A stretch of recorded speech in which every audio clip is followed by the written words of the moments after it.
मोहनपुर नामक गांव में सुजाता नाम की एक गरीब विधवा औरत अपने 8 साल के बेटे गोपाल के साथ रहती थी। सुजाता के पति का 2 साल पहले ही देहांत हो गया था, जिसके बाद सुजाता के जेठ जेठानी ने उसे घर से निकाल दिया और सारी जमीन जायदाद पर खुद का कब्जा कर लिया। उसके बाद सुजाता गांव में ही एक झोपड़ी बनाकर रहने लगी। सुजाता गांव के साहूकार के घर सफाई का काम करके अपना गुजारा करती थी। सुजाता की जेठानी उमा का घर पड़ोस में ही था, इसलिए वो सुजाता को लज्जित करने का कोई भी मौका नहीं छोड़ती थी। चंदन बेटा कहाँ है? देख मैंने तेरे लिए खीर पूरी बनाई है, जल्दी से आकर खा ले। क्या खीर पूरी? माँ तुम कितनी अच्छी हो, तुम मेरे लिए रोजाना बढ़िया बढ़िया पकवान बनाती हो। वो देखो माँ, गोपाल तो सूखी रोटी खाता है, चाची तो उसको कभी भी बढ़िया बढ़िया पकवान बनाकर नहीं खिलाती। अरे बेटा वो लोग गरीब हैं, उनकी हमारी जैसी अच्छी किस्मत नहीं है जो वो पूरी पकवान खाएंगे। वो एक वक्त की सूखी रोटी ही खा ले, वो बहुत बड़ी बात है। चल आजा, अंदर चलकर जल्दी जल्दी बढ़िया बढ़िया खाना खा ले। गोपाल अपनी ताई की कही बातों को सुनकर उदास हो गया और अंदर आकर वो सुजाता को कुछ कहता इससे पहले ही सुजाता की रोटी बनाते हुए गरम गरम चिमटे से हाथ जल गया। आह हे भगवान! क्या हुआ माँ? दिखाओ मुझे, ये तो बहुत जल गया माँ। अरे कुछ नहीं हुआ बेटा, बस ऐसे ही जरा सा चिमटा गरम था, वो लग गया। चल आजा जल्दी से बैठ, मैं तुझे गरम गरम रोटी देती हूँ। माँ मेरी कितनी फिक्र करती है, मैं माँ को कुछ भी कहकर उन्हें तकलीफ नहीं दूंगा। क्या सोच रहा है गोपाल बेटा, रोटी खा ले। अच्छा सुन, कल मंदिर में जन्माष्टमी का कीर्तन है, वहाँ पर बहुत बढ़िया बढ़िया प्रसाद भी खाने को मिलेगा। तू चलेगा ना मेरे साथ? माँ वहाँ पर खीर पूरी भी मिलेगी। हाँ बेटा, कृष्ण भगवान की जन्माष्टमी के त्योहार में खीर पूरी हलवा सब कुछ मिलेगा। सच्ची माँ? फिर तो मजा आ जाएगा। नादान गोपाल अपनी माँ की कही बातों से खुश हो जाता है। अगले दिन सब लोग जन्माष्टमी के कीर्तन के लिए मंदिर में जाते हैं। मंदिर में कृष्ण सुदामा की झांकी चल रही थी, जिसमें भगवान कृष्ण के मित्र सुदामा जब निर्धन अवस्था में उनके पास द्वारका नगरी मिलने के लिए जाते हैं तो कृष्ण उन्हें मुट्ठी भर चावल के बदले में धनवान बना देते हैं। सुदामा के पास अपने मित्र के द्वारा दी गई सहायता से सब कुछ आ जाता है। गोपाल ने सुना कि भगवान कृष्ण सुदामा के दोस्त थे और उन्होंने सुदामा को धनवान बनाकर अपनी दोस्ती का फर्ज निभाया था। गोपाल सब कुछ देख रहा था। उसने अपनी माँ से पूछा, माँ क्या भगवान कृष्ण मेरे भी दोस्त हैं? हाँ हाँ बेटा, वो तुम्हारे भी दोस्त हैं। फिर तो वो सुदामा जी की तरह हमारी भी गरीबी दूर कर देंगे माँ, और मैं भी खूब धनवान हो जाएंगे। मैं भी अपने दोस्त कृष्ण से मिलने द्वारका नगरी जाऊंगा। गोपाल मन में ठान चुका था कि उसे अपने दोस्त कृष्ण से मिलना है, इसलिए रात के वक्त जब सुजाता गहरी नींद में सो रही थी तो गोपाल एक मुट्ठी चावल एक पोटली में बांधकर रात के अंधेरे में घर से निकल पड़ा। उसे बहुत डर लग रहा था, अंधेरा भी बहुत घना था, पर उसे तो अपने दोस्त से मिलने की लगन थी, इसलिए वो लगातार चलता रहा। चलते चलते सुबह हो गई। तभी उसने एक व्यक्ति को रोका और उससे पूछा, बाबा जी द्वारका नगरी कहाँ है? मुझे अपने दोस्त कृष्ण से मिलने जाना है। लगता है कोई नादान बालक है, तभी ऐसी बचकानी बातें कर रहा है। बेटा द्वारका नगरी बहुत दूर है, तुम इतनी दूर नहीं जा सकते, वापस लौट जाओ।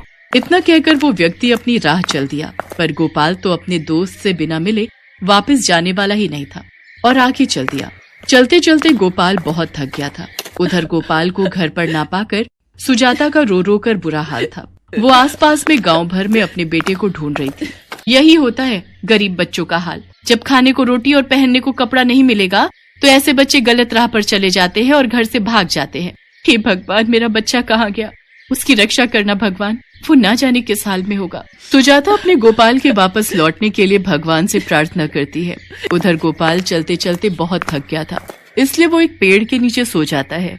कुछ देर बाद उसकी आंख खुलती है तो वो एक व्यक्ति को खड़ा देखता है और वो उससे पूछता है, भैया ये द्वारका नगरी कितनी दूर है? मुझे अपने दोस्त कृष्ण से मिलने जाना है। अरे यही तो द्वारका नगरी है, तुम्हारे दोस्त कृष्ण यहीं रहते हैं। वो सामने बड़ा सा एक स्वर्ण महल देख रहे हो, वो तुम्हारे दोस्त कृष्ण का ही है।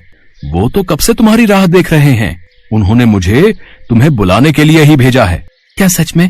मैं द्वारका नगरी पहुंच गया, मैं अपने दोस्त से मिलूंगा, मैं उनसे बहुत सारी बातें करूंगा। गोपाल उस व्यक्ति के पीछे पीछे बड़े से स्वर्ण महल में प्रवेश करता है। कृष्ण स्वयं द्वार पर गोपाल को लेने के लिए आते हैं और गोपाल को गले से लगा लेते हैं। मेरे दोस्त, मेरे सखा, तुम कितनी दूर से मुझे मिलने आए हो, तुम थक गए होगे। आओ यहाँ बैठो, मैं तुम्हारे लिए जलपान और खाने के लिए भोजन की व्यवस्था करवाता हूँ। आपने मुझे दोस्त कहा, आप बहुत अच्छे हो। इतना स्वादिष्ट भोजन तो मैंने कभी नहीं खाया। तो अब खाओ मेरे दोस्त, जितना जी चाहे उतना खाओ। गोपाल जल्दी जल्दी स्वादिष्ट पकवान खाने लगता है। उसके बालपन को देखकर भगवान कृष्ण मुस्कुराने लगते हैं। आपको पता है कृष्ण, मैंने सुना था आपने सुदामा के सारे दुख दूर कर दिए थे। हम बहुत गरीब हैं। मेरे दोस्त, क्या आप मेरे भी सारे दुख दूर कर दोगे? दोस्त, मैं भी आपके लिए एक मुट्ठी चावल लाया हूँ। हाँ गोपाल, जो भी मनुष्य मुझे सच्चे हृदय से याद करता है और मुझे प्रेम से प्रसाद अर्पित करता है, मैं उसके सारे दुख दूर कर देता हूँ। ये चावल तो बहुत ही स्वादिष्ट हैं। अब तुम्हें चिंता करने की कोई आवश्यकता नहीं है। मैंने तो तुम्हारे दुख कब के दूर कर दिए और तुम पहली बार अपने दोस्त के घर आए हो, इसलिए मैं भी तुम्हें खाली हाथ नहीं भेजूंगा। इस पोटली में मैंने तुम्हारे लिए कुछ उपहार बांधा है। इसे घर जाकर खोलना। अब तुम घर जाओ। तुम्हारी मां तुम्हें घर में ना पाकर बहुत चिंतित है। मेरा आशीर्वाद तुम्हारे साथ है। अपनी मां के साथ खुशी खुशी जीवन यापन करो। ठीक है दोस्त, मैं घर जाकर माँ को आपके बारे में सब बताऊंगा। भगवान कृष्ण के गले लगकर जैसे ही गोपाल वापसी के लिए मुड़ता है तो उसकी आंखें खुल जाती हैं। तभी वो इधर उधर देखने लगता है। वो तो अपने घर के द्वार पर ही खड़ा था। उसे लगा शायद वो द्वारिका नगरी से जल्दी वापस लौट आया है। तभी गोपाल को देखकर सुजाता दौड़ती हुई आती है और रोते हुए उसे गले से लगा लेती है। गोपाल सुजाता को सारी बात बताता है, जिसे सुनकर वो हैरान रह जाती है। क्या सचमुच गोपाल भगवान कृष्ण से मिलकर आया था? वो इसी असमंजस में थी कि तभी गोपाल भगवान कृष्ण की उपहार में दी हुई पोटली सुजाता को दिखाता है। माँ देखो, मेरे दोस्त ने मुझे उपहार दिया। उन्होंने मुझे कहा कि अब हमारे सारे दुख दूर हो गए हैं। इतने सारे हीरे मोती! हे कृष्ण, मेरे बच्चे को आपने दर्शन देकर मेरे गोपाल को धन्य कर दिया। आपकी जय हो बंसी वाले, आपकी जय हो। भगवान कृष्ण ने गोपाल का दोस्त बनकर उसके जीवन के सारे दुख दूर कर दिए।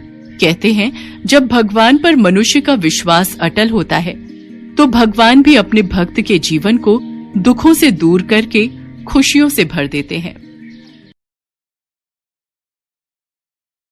एक बार की बात है, श्रीपुर नामक गांव में हरिधर नाम का एक गरीब किसान अपनी बेटी संध्या के साथ रहता था।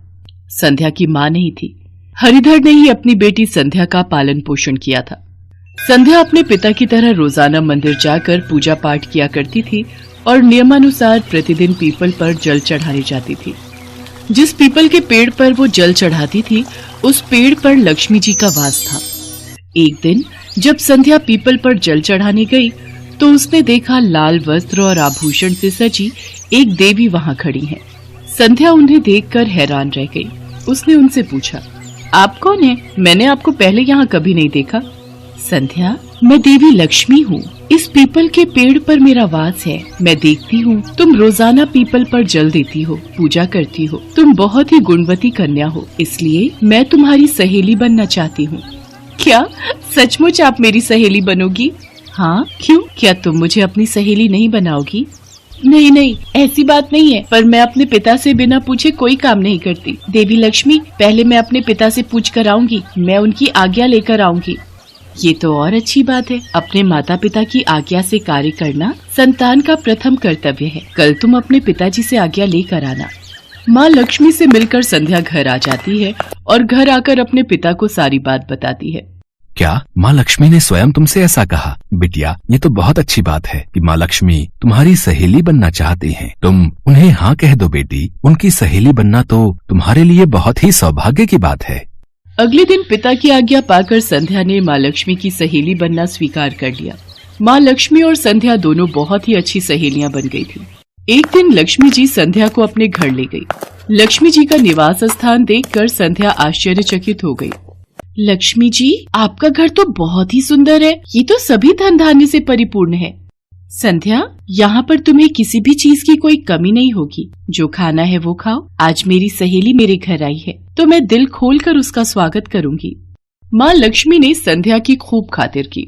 उसे अनेक प्रकार के भोजन परोसे। संध्या ने इससे पहले अपनी ऐसी खातिरदारी कभी नहीं देखी थी। देवी लक्ष्मी, आपने मेरी इतनी खातिरदारी की है। मैं बहुत किस्मत वाली हूँ जो आप मेरी सहेली हो।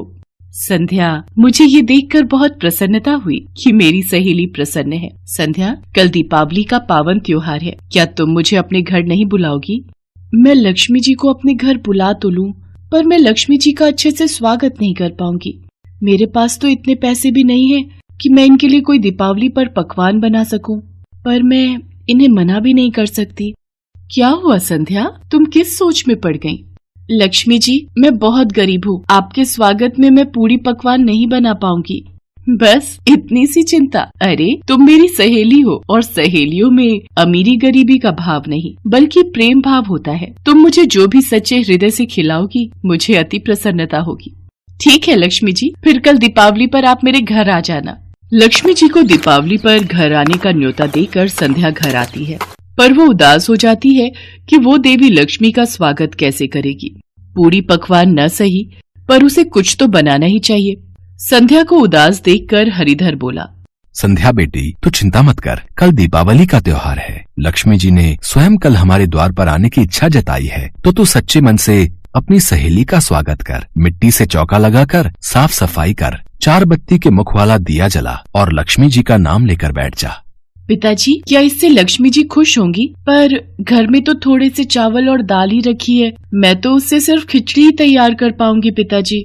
संध्या बिटिया, भगवान तो भक्त के वश में होते हैं, वो तो प्रेम से भोग लगा एक निवाला भी स्वीकार कर लेते हैं। तुम लक्ष्मी जी का जैसे भाव से स्वागत करोगी वो वैसे ही प्रेम से ग्रहण करेंगी। तुम लक्ष्मी माँ का नाम लेकर पूजा में बैठ जाना और प्रेम भाव से खिचड़ी बनाना। संध्या हरिधर की बातों को सुनकर खुश हो जाती है। अगले दिन दीपावली का त्योहार था। संध्या माँ लक्ष्मी का ध्यान करके खिचड़ी बनाकर पूजा में बैठ गई और उनके आने का इंतजार करने लगी। उसी समय किसी ने द्वार खटकाया। संध्या ने द्वार खोला और देखा एक बूढ़ी महिला द्वार पर खड़ी है। बिटिया, कुछ खाने को मिलेगा? बड़ी भूख लगी है। माँ, मेरी सहेली लक्ष्मी आने वाली है, उनके स्वागत के लिए मैंने खिचड़ी बनाई है। यदि आप खाना चाहो तो मैं आपके लिए वही परोस लाती हूँ। संध्या उन बूढ़ी अम्मा को खिचड़ी परोसती है। बेटी, खिचड़ी तो बहुत ही स्वादिष्ट बनाई है, मेरा पेट भी भर गया और मन भी बहुत प्रसन्न हुआ। तुम हमेशा खुश रहो। आज तुमने दीपावली के दिन मुझे पेट भर भोजन खिलाया है, बदले में मैं भी तुम्हें कुछ देना चाहती हूँ। बिटिया, ये कलश मेरी तरफ से भेंट स्वरूप स्वीकार करो। अच्छा, अब मैं चलती हूँ। हमेशा खुश रहो बेटी। ये चरणों के निशान कैसे हैं? ये तो उन्हीं बूढ़ी अम्मा के पैरों के निशान हैं। पिताजी, अभी एक बूढ़ी अम्मा आई थी, मैंने उन्हें खिचड़ी खाने के लिए दी और उन्होंने खुशी खुशी खिचड़ी खाई और मुझे ये कलश भी दिया। पिताजी, ये देखो, पैरों के निशान उन्हीं बूढ़ी अम्मा के हैं। ये तो माँ लक्ष्मी के चरण कमल हैं। संध्या, माँ लक्ष्मी सचमुच हमारे घर आई थी। हे माँ लक्ष्मी, आपकी जय हो, आपकी महिमा अपरंपार है। पिताजी, इस कलश में तो बहुत सारी सोने की अशर्फियाँ हैं। इसका मतलब माँ लक्ष्मी ने मुझे ये सोने की अशर्फियाँ उपहार में दी हैं। संध्या, ये सब तेरे भाग्य से हुआ है मेरी बेटिया। तू सच में बहुत ही सौभाग्यशाली है जो आज दीपावली के शुभ दिन हमारे घर में माँ लक्ष्मी का आगमन हुआ। तेरी सहेली बनकर माँ लक्ष्मी ने तेरे जीवन के सारे दुख दूर कर दिए बिटिया। उस दिन के बाद हरिधर और उसकी बेटी संध्या के सारे दुख मिट गए थे। सच में माँ लक्ष्मी है ही इतनी कृपालु कि वो जिस भी घर में जाती हैं, उस घर में धन धान्य सुख वैभव की पूर्ति हो जाती है। दीपावली के दिन लक्ष्मी गणेश का पूजन करने से सुख समृद्धि धन वैभव सभी की पूर्ति होती है। मनुष्य के सभी पाप मिट जाते हैं और माँ लक्ष्मी और भगवान गणेश का आशीर्वाद उस परिवार पर सदैव बना रहता है।